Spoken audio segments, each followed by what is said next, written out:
Welcome back to the Tank Me Later podcast. This is episode 46, and for this one, I'm going to be going through my recently published top 500 Dynasty rankings over at Roto World. So let's go ahead and get into it.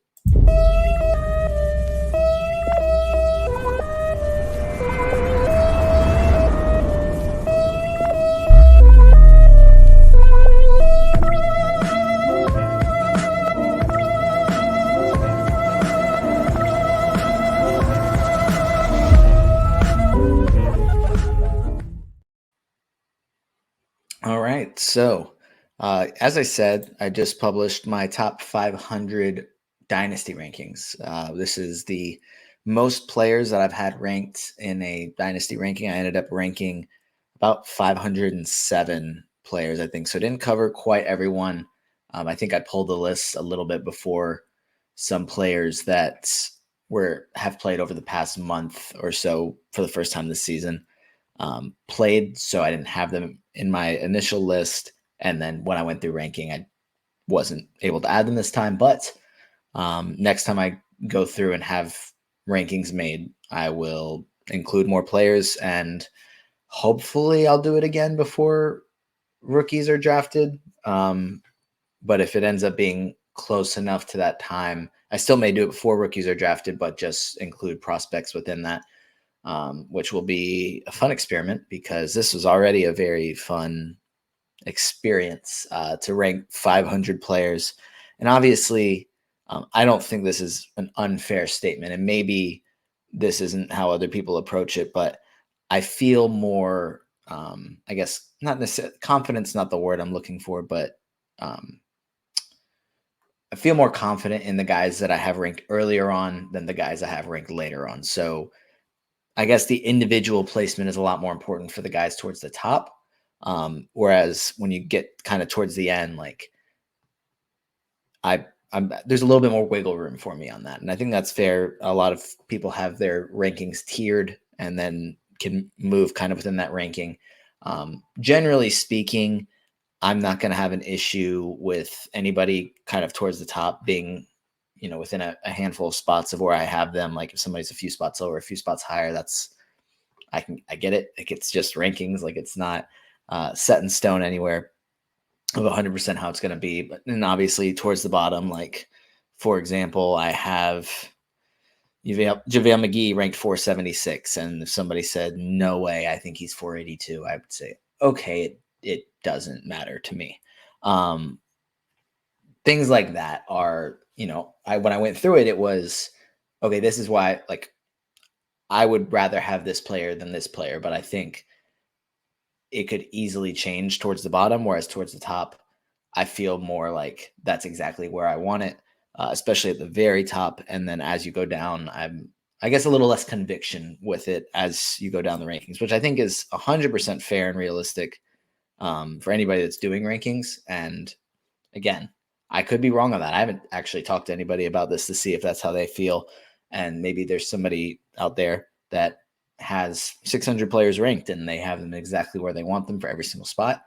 And that's like awesome. I think that the way I interpret things and the way that I see things, I have a lot more wiggle room than being exactly set on somebody being ranked 476th, no doubt about it. But as I said,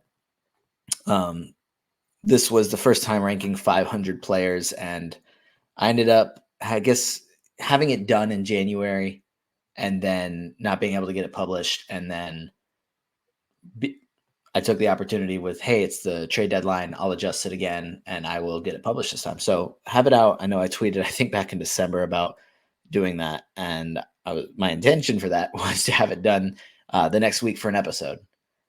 And that didn't happen. It ended up taking me a lot longer, partially because I was initially going to do a top 300 and then kind of was like, do I even care about only having 300 players ranked? Like, I think that I would want 500 players ranked, not because, again, like all that matters towards the end, because generally speaking, if you're playing in a dynasty league, I think I probably have one or two that have over 400 players rostered, but I don't have any that have 500 players rostered. So not that those really matter to me, but I thought it'd be fun to try and have literally every single player ranked, because then I think it also makes it easier to prevent having players not ranked that should be, that I just don't have in the top 300. So going 500, I think made a little bit more sense, even though it was a lot bigger project. So it was fun.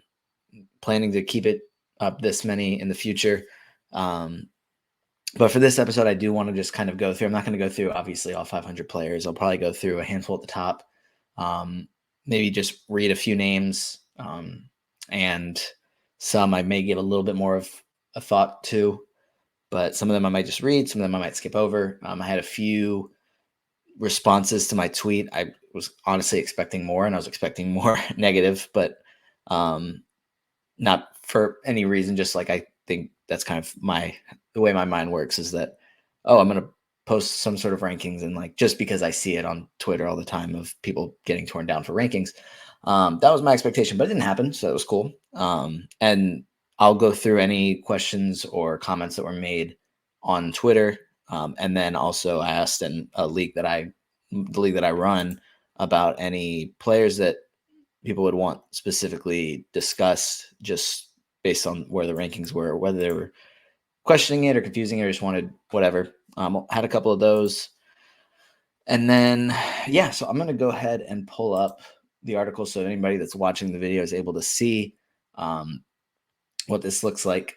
So this is the article that I published over on the Roto World site, a little bit of a couple intro, me ranting about the trade deadline and just dynasty rankings in general, before I got into where my rankings are actually at. So not any real structure to this other than just going to kind of go through it, and anybody that's watching or listening can kind of see where I have players ranked, and then any more info. I have some little blurb paragraphs within this article. I'm not going to necessarily read those, but if you want to go check out this article at NBCsports.com, if you go to the Roto World section and go down fantasy basketball, it's one of the top articles on there, along with a lot of the pickup of the day articles that are done every night. But yeah, you can find that pretty quickly. It's a picture of Wemby, Luka, and who's the other player in there? I don't even remember. I think it's like Jeremy Sohan or something. Just like a random, somewhat dynasty relevant player, but wanted to go with a couple of the top guys just for the cover photo. But as you can see here, I have Wemby at 1, SGA 2, Luka 3, Tyrese Halliburton 4, Jokic 5.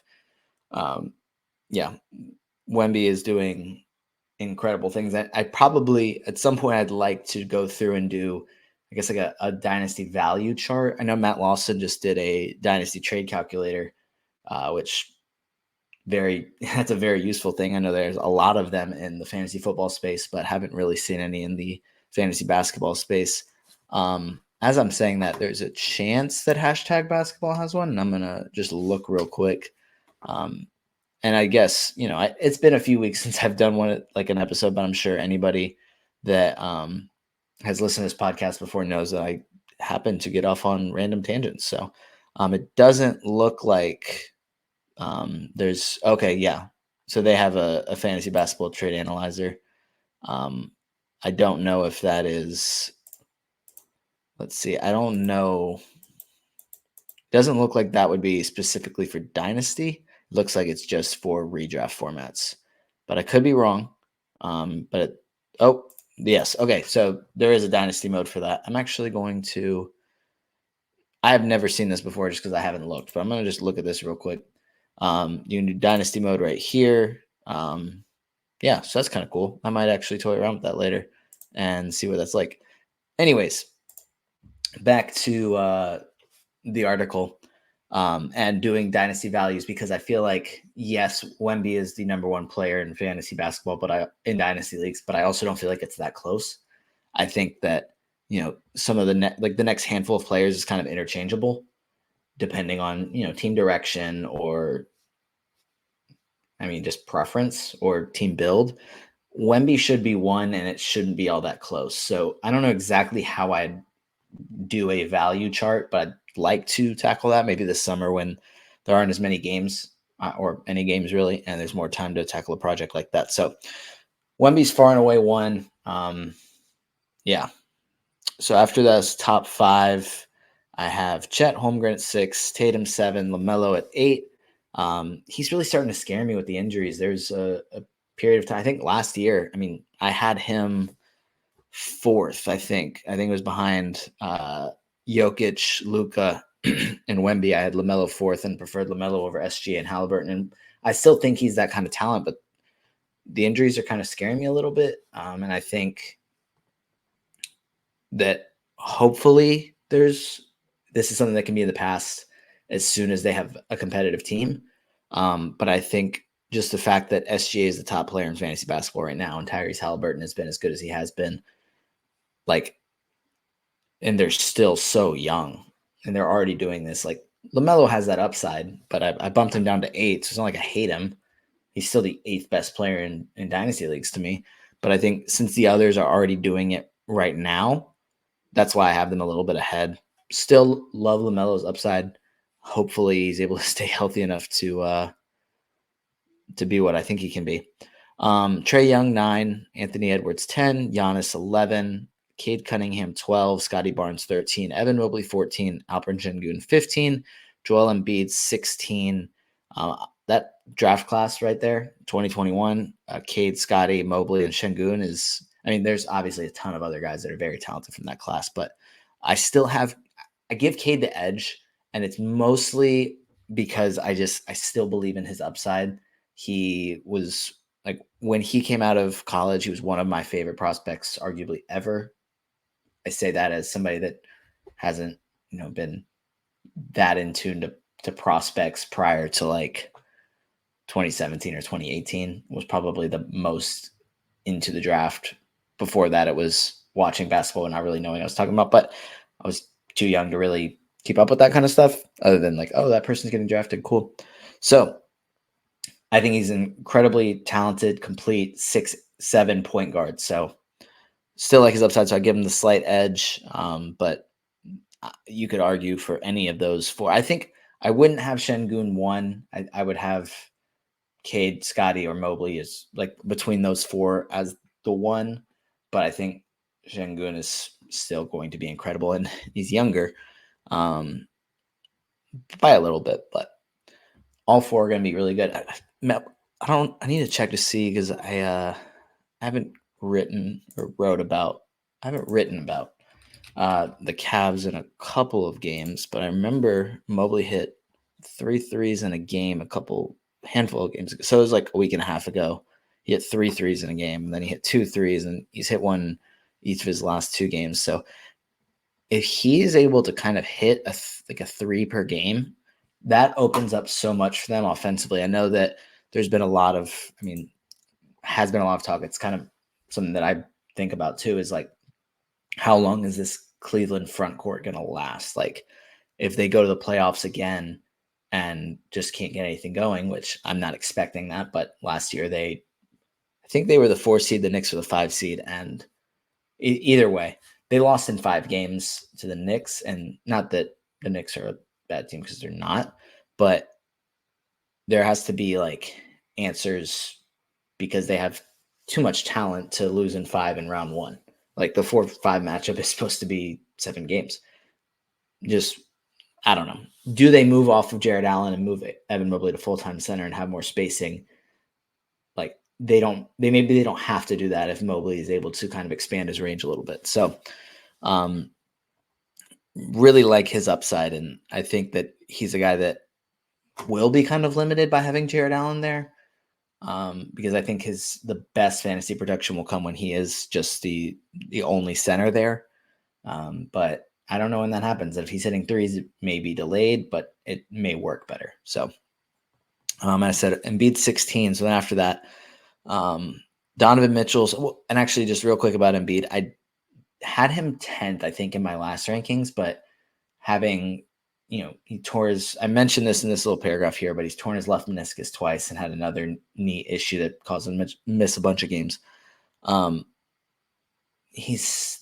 don't think he's going to come back and like just not be the same. Like, I don't think that's the case, but I guess I question that he's almost 30, and Art has had so many injuries and so many knee issues, specifically in his left knee. Like, how long can he continue to play at a high level?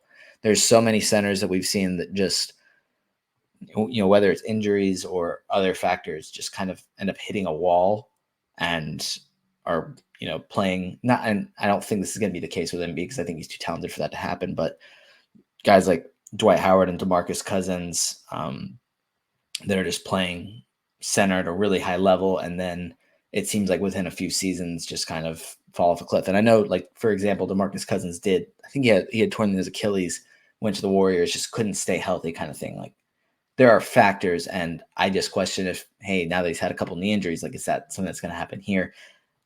I don't think so, but I think it kind of makes, when that happens, like, makes it more of a reality. I think it's going to happen a little sooner than, I don't know if he's going to be able to play till he's 35. Like, that's just something that I factored in. I hope I'm wrong. I hope he's able to bounce back from this and play enough games, like play around 60 games a season, not have to be completely managed and limited minutes, limited games because of this issue, because he's fun to watch at times, but he's also still one of the best players in the league. So 17, Donovan Mitchell, 18, Devin Booker, 19, Paolo Banchero, 20, Anthony Davis, 21, Tyrese Maxey, 22, Fox, 23, Scoot, 24, Markkanen, 25, Darius Garland. I'll go through a few more before I say anything. Domantas Sabonis, 26, Jaren Jackson Jr., 27, 28, Karl Anthony Towns, 29, Bam Adebayo, 30, Desmond Bane, 31, Jalen Williams, 32, Jalen Johnson. So one of the, I guess, questions or really comments on Twitter was, let me find it. It was, I need more than half a season to put Jalen Johnson with Franz Wagner and Jalen Williams. And actually, now that I'm saying that, Franz Wagner is 33. So I think for me, like, that's a fair comparison, or like a fair statement to make.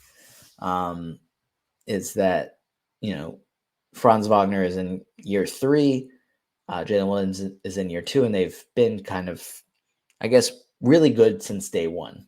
Franz has been a borderline top 100 guy the first 2 seasons and has broken out this year. Jalen Williams was a fantasy stud as a rookie, and especially in like the second half of last season. And he's been awesome this season, even if he hasn't had quite as many steals, which kind of impacts the fantasy value, but he's been able to make up for it in other ways. Whereas Jalen Johnson's kind of coming out of nowhere. Like, he was a top prospect. I don't remember his exact rank. Went to Duke. Obviously, things didn't work out ideally there. I think I read an article one time about what all unfolded, but obviously that still doesn't probably tell the whole story. But ended up leaving Duke early when they weren't playing well, which I don't think is something that's received well by Duke fans or by coaches or by scouts. Like, if things don't work out with you and Coach K, like, Coach K has enough credibility that I think automatically, in my mind, like, at the time, like, not an expert, not anybody with inside sources, saying like, oh, like, he's leaving Duke early. Like, I know they stink, but like, that's not an ideal thing. Like, I don't think that's good for him. I don't think that doesn't like seem like a player that I'd want on my team. But I guess during his interview with the Hawks, kind of shared his perspective, and they felt comfortable drafting him at 20.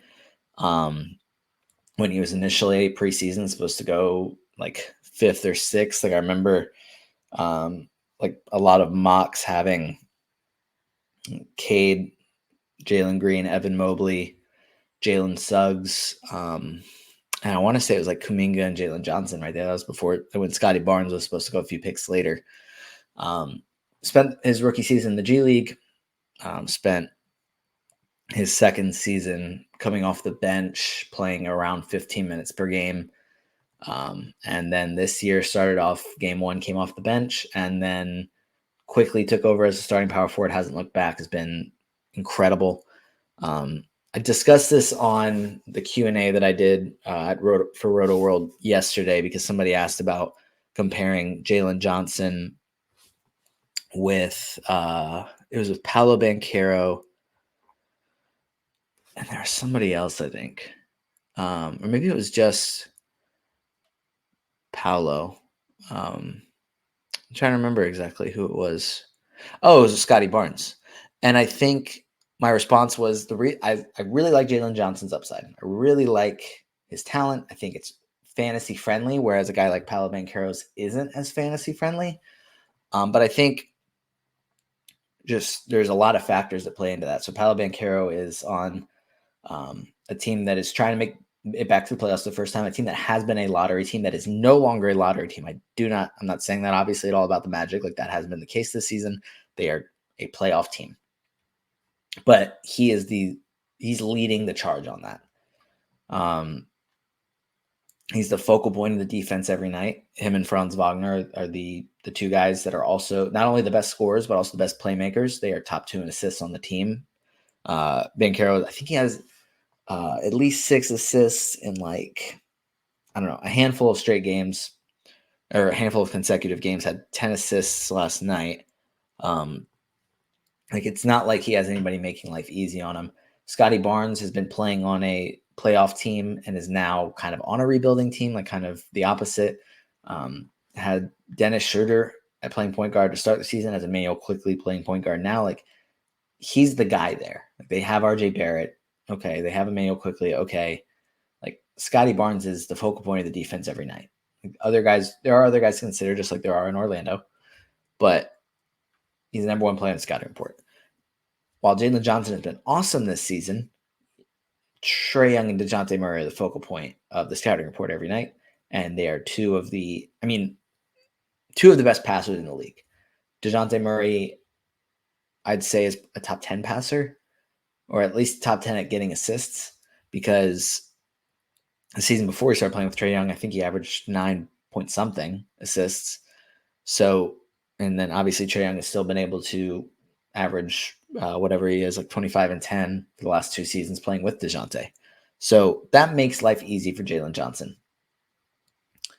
He has still been great, and I still love his upside, but I can't put him in as high up as Paolo and Scotty for those reasons. However, I am comfortable putting him around this range because around Franz Wagner and Jalen Williams, because I don't think Franz is a guy that is going to be like a top 10 per game fantasy value kind of guy. He has been he is 54th this season on Basketball Monster. Like he's a good scorer. He's averaging 21 points per game. I don't know if he's going to end up being like a 25 point per game scorer. I can see him hovering around 22 points with Banchero averaging more than that. He's not a dominant rebounder. He's not a dominant assist guy. Like if you look at it, because Basketball Monster has it nice and easy where you can see green is good, red is bad. Nothing is like his points and free throw percentage, which is 85.4%, are his 2 best categories, and his worst is blocks. And nothing's really a major negative. Nothing's a major positive. He's a much better basketball player than fantasy basketball player. But I'm totally fine having Jalen Johnson right around there as a guy that has more of a fantasy friendly game. And Jalen Williams, I think if he was getting steals more consistently this season, then he could be even higher. But we know he can do that, and he's showing that he can do everything else too. I think he's a guy that will move up. I don't know if Jalen Johnson is going to move up much further past this, but I think that, I guess I actually said in this, I could easily see him moving up further, moving forward. And I could see that. I don't think he's a guy that's going to move to the top 10 or at top 15 at any point. And I hope I'm wrong. I'm a Hawks fan. I wanted to see him be better, but I think he's 32 now. I could see him moving to around 20 to 25. But the role is very different from guys like Jalen Williams and Franz Wagner, who are probably the number 2 scorer on their team, and then different from Paolo and Scotty Barnes, who are the number 1 options on their team. But still love Jalen Johnson's upside and what he's going to do moving forward. So after Franz 33, I have 3 veterans with KD, Steph, and Dame at 34, 35, and 36. Porzingis 37, John Morant 38, Amen Thompson 39. Man, he's going to be so freaking good. Like he already is playing well as a starter with Fred VanVleet out. Jalen Brunson 40, Devin Vassell 41, which I think may seem high to people, but I love his talent. I think that he's still learning how to be, I guess, the number 2 behind Victor Wembanyama. But I mean, he's like such a freaking good scorer and shooter and shot creator. A lot of, I guess, stats that show difficulty of 3-pointers taken. Like he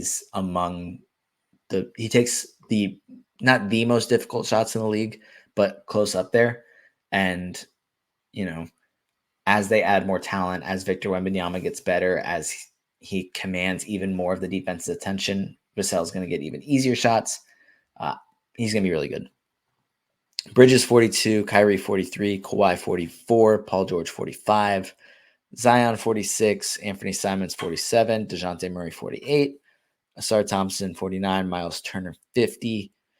Trying to think if there was anything with their major. The Thompson twins are both going to be really good. I think Amen is going to be better, which isn't like a crazy take or like an uncommon take. Southern Hero 51, Jaden Ivey 52. I think I keep feeling like, okay, I have Ivy ranked too high. Like every time I look at my rankings, I'm like, do I really think he's like 52nd, like around 50? Because like he's been around there the last few rankings I've had, but he shows flashes from time to time that have me really encouraged. That despite being kind of in Detroit and like what just feels like a bad situation. That again, not an uncommon thing to say. They have so much talent. Will they ever be able to make it work? I don't know, but I think he has too much upside to have any lower than this. So I hope it ends up working out fine. But Kessler 53, this will go up. I think the way they used him to start the season was discouraging, but I think he is the center. He is a starting center now. As he continues to start and play big minutes, like his numbers will be even better. So I think also previously when I did rankings, I took 9 cap value a lot more seriously. I think when I did my last set of rankings, there was the top 300. And I think having learned about what the rankings truly mean and represent, a guy like Kessler that's going to be elite in fantasy value because he dominates blocks, but his field goal percentage is like really good, but he doesn't shoot all that much. And his rebounds are good when he plays minutes. But I mean, even when he is the only center option, they only play him 27 or 28 minutes. Like, will they eventually one day play him 34 minutes, 32 minutes even? I don't know. But I think that like I would assume his ranking will go up for me. But I think also, yes, he's dominant with blocks, but having learned like what fantasy value means, I'm a little more critical of, I think, traditional centers than I was in the past. Jaylen Brown 54, Brandon Miller 55, Brandon Ingram 56, Pascal Siakam 57, Julius Randle 58, Jamal Murray 59, Keegan Murray 60, Onyeka Okongwu 61. Let me see if I can, instead of just continuing to go through, I'll skip down to anything. Well, I guess some of the other questions, I guess a lot of those were outside the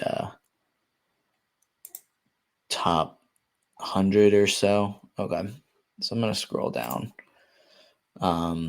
If you're watching, I guess you can check out the link if you want to read through at your own pace. But I guess I'll talk about this because I feel like this might be relatively controversial or unpopular. I have Jaime Jaquez at 89.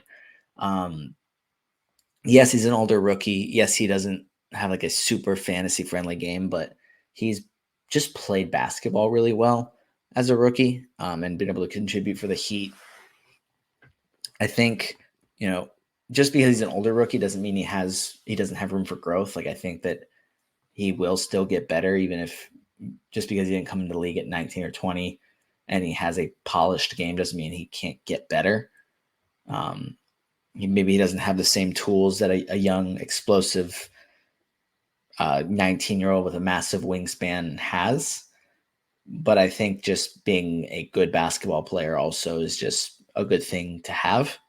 So I think he's going to be around the league for a very, very long time, playing at a high level. So I think that's enough for him to be a top 100 guy for me, even if his fantasy value may never be elite. I think he's going to be just a really good player for a long time. Which I think I do get into this kind of at the beginning before I start going through the rankings, is like range of outcomes and, what do I see a player's ceiling be, or a ceiling as?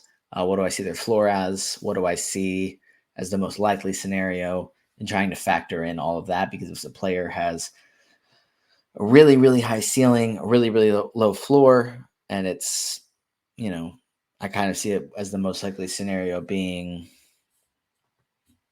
that they're probably not going to pan out, but they still have that really high ceiling, then that gives them a little bit of a bump. So comparing that to players like a Jaquez that has a low ceiling, a high floor, and I see the most likely scenarios being like closer to his ceiling, I think that helps his value in comparison to somebody with a low or like a high floor, low ceiling that I don't think is going to be able to sustain success for most of their career or get much better than where they're at now. So, and I feel like that's the last couple sentences didn't even make all that much sense, but range of outcomes makes sense. So that's cool. Jordan Poole 95. Man, I want to drop him lower than that, but I'm trying not to be too critical based on this season. I think that if he doesn't get better next season, he's just going to continue to go down and down and down. But I'm giving him the benefit of the doubt and saying, hey, you had success in Golden State. You're not playing well now. I guess maybe you can get back to that and bounce back next season. Will I be drafting him in a redraft league? No. I'm just not going to, because I did this year way, way, way too early. So I mean, not that it was significantly earlier like than other people were, but it was just very early compared with how he's played. So benefit of the doubt that he's going to be able to bounce back, but a lot lower on my dynasty rankings. I want to say I had him like in the 40s prior to this season, just because I thought he was going to totally take off. And I think a lot of people did, but one of the questions that I did have in the Discord was Colin Sexton being ranked 100. I think like my expectation for him was never going to be what he's been right now. I think having followed him fairly closely in high school and then seeing what he did at Alabama, like I didn't think he was going to be like a really good NBA point guard, like a traditional point guard. I thought he was going to be like a really good scorer. And then after a couple seasons in the league, I was like, okay, like I think his best fit is as a sixth man. I don't think that's, again, an uncommon opinion to have. Is that I think there was quotes coming out of Cleveland a couple of years ago when he was there about just him like not knowing how to play basketball. Like that was legitimate quotes, just saying like, I guess he just played it like it was pickup and just didn't have much of an IQ. So obviously even Will Hardy said this a couple weeks ago, was that he had ideas of who Sexton was already in his mind when he came to Utah last season. And that may have factored into him having kind of a bad season and not playing a ton or as much as maybe like we expected him to. And he said that this season, like he's reevaluated, and that's like helped Sexton have a better season, is that he's coached him differently. So he's been awesome. Yeah, I'm very impressed that he's played this well after I thought he was kind of written off after getting traded from Cleveland, the Donovan Mitchell trade, and then not playing much last season. I was like, shoot, is this just how his story is going to be? But it's not, which is awesome. Very cool to see. So I don't see him necessarily like continuing to rise and rise and rise, but I think that he's been really, really good. And I think that'll continue. Let me see if there's other questions, I guess. So here's one. This was from Twitter. I have AJ Griffin 126. And I did mention this in the article. I didn't talk about him a ton, but I guess the question was, I'll read it. AJ Griffin is still very high despite his 9-cat numbers not looking great, with a really low rebound and assist rate and defensive stats. Is that the efficient scoring, or is there something you're more optimistic about? So one, I think the reason I still have him high is I thought about bumping him down. I really did. Just because I was like, he has hardly seen the floor this season. They had 9 players available the other night, and 8 of them saw the floor, and AJ Griffin sat the bench. They have been insistent upon playing Garrison Matthews and Wesley Matthews over AJ Griffin. I don't really know why. Everything I've read, I've tried to figure it out. There's no reason to them to Quinn Snyder not playing AJ Griffin. He missed a handful of weeks due to personal reasons. Honestly, I was pretty surprised they didn't trade him. I don't know. Maybe that's coming. I thought he was really freaking good as a rookie. And, he's not a defensive specialist. He averaged 0.6 steals in a little less than 20 minutes per game. So if he's maybe able to start one day, then maybe he gets to a steal per game, maybe. But a lot of it is I see him as a guy that can be a really good scorer, really good shooter, do enough other little things just by being on the court to contribute value, and then just being an efficient player too. I mean, he shot 46.5% as a rookie and 39% from 3, 89.4% from the line. Like, he has that's very close to 50, 40, 90. And it's something I think he could get to.